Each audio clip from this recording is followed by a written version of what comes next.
J'aime beaucoup le vocabulaire, par exemple. J'aime beaucoup aller chercher des mots. J'ai tendance à penser que écrire, comme pour la poésie, c'est tout sauf l'art du mot juste, en fait. C'est le mot injuste qu'il faut trouver. C'est le mot qui colle pas, ou qui colle pas tout à fait. Mais par ce petit décalage, il y a un sens qui va jaillir. Sinon, c'est propre.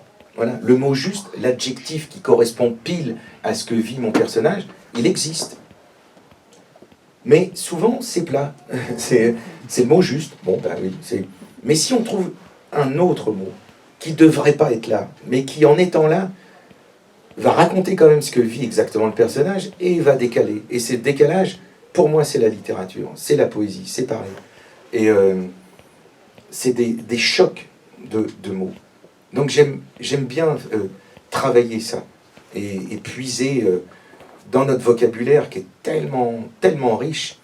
Parce que je crois qu'une langue est vivante dans sa capacité d'intégrer les mots nouveaux, les mots de la jeunesse, les mots de la rue, les mots de l'exil, de nouveaux arrivants, etc., etc.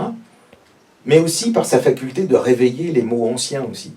Tous n'ont pas forcément vocation à être réveillés. Mais pour moi, c'est comme des braises. Vous soufflez sur un mot, et puis d'un coup, ça rougit toujours, ça marche.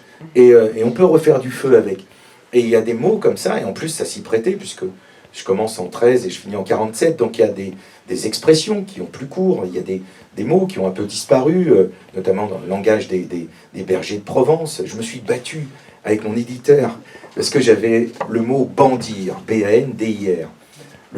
Et bandir, ça signifiait le troupeau qui jaillit de l'enclos dans lequel ils ont passé la nuit.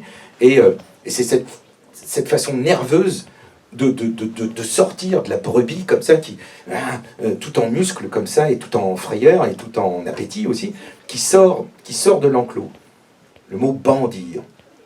Mais alors, il y a eu au moins 10 allers-retours entre le correcteur. Il m'a dit, non, tu veux dire bondir. Non, bandir. Non, c'est bondir. Non, c'est bandir. Et il me dit, mais tu veux pas mettre un astérix quand même Mais je dis, mais il faut pas prendre les gens pour des cons. Ils vont faire comme moi. Ils vont aller sur Internet, ils vont regarder, ou ouvrir un gros dictionnaire poussiéreux, et bandir, langage des bergers de Provence, etc. Et puis, parce que mettre une astérix, c'est dire, attention, ce mot est un peu malade, on ne l'utilise pas trop, méfiez-vous, le lisez pas trop brutalement, il peut se casser encore. Non, tandis que si vous le mettez comme un mot neuf, eh ben il est neuf, c'est un mot neuf. Bandir est un mot neuf. Et c'est pareil pour le langage des poilus, il y a des choses merveilleuses, et des expressions aussi, des détournements de sens. Mais il faut l'utiliser comme du matériau d'aujourd'hui. C'est pas ancien. C'est ancien si on veut que ce soit ancien. Si on veut que ce soit moderne, c'est moderne. Et il faut jouer avec ça, je trouve. Et moi, en tout cas, c'est un des grands plaisirs de l'écriture, c'est d'aller farfouiller là-dedans, dans tout notre vocabulaire et nos expressions. Jean Fournier est en fait dramaturge. Il écrit pour le théâtre. Ça n'est pas un romancier. Et son théâtre va être en partie joué justement dans l'entre-deux-guerres. Il y a un lien d'ailleurs avec Giono de ce point de vue-là, parce que Giono a écrit quelques pièces de théâtre qui ont été jouées, par exemple, La Calèche a été jouée dans le Paris de l'occupation. Ça a d'ailleurs bien marché à ce moment-là, il a fait salle comble, etc. Ça me permettait de montrer la position très, très, très forte et en même temps fragile de mon personnage qui avec ses convictions pacifistes, qui restent ancrées. C'est facile d'être pacifiste en temps de paix, mais quand l'autre guerre arrive, c'est plus compliqué d'être pacifiste. Il rencontre une jeune comédienne, Charlotte, juive, et qui se fait arrêter lors de la rafle du Veldiv. Et lui ne peut pas ne pas penser que dans tous ces théâtres et tous ces films qui se faisaient, on avait débarrassé de tous les comédiens, techniciens, juifs, et que le cinéma français marchait bien, parce que, il n'y avait plus de concurrence américaine, ni anglaise, ni rien, et tout le monde, voilà, et se satisfaisait, bon an, mal an, de cet état de fait. Et lui, non, n'arrive pas à se satisfaire.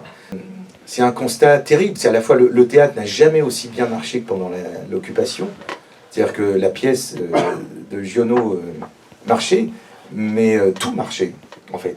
Il y a eu je ne sais plus combien de dizaines de millions de tickets vendus par an à Paris pour aller au théâtre.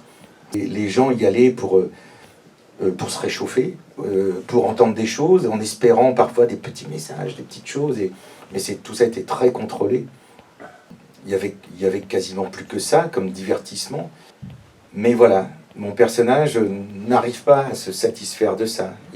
C'est comme si cette position en recul, son pacifisme ancré, lui voyait voir les coutures de tout ça. Il voit les coutures du monde. Et il ne peut pas trouver ça joli, quoi. Il n'arrive pas à trouver ça joli.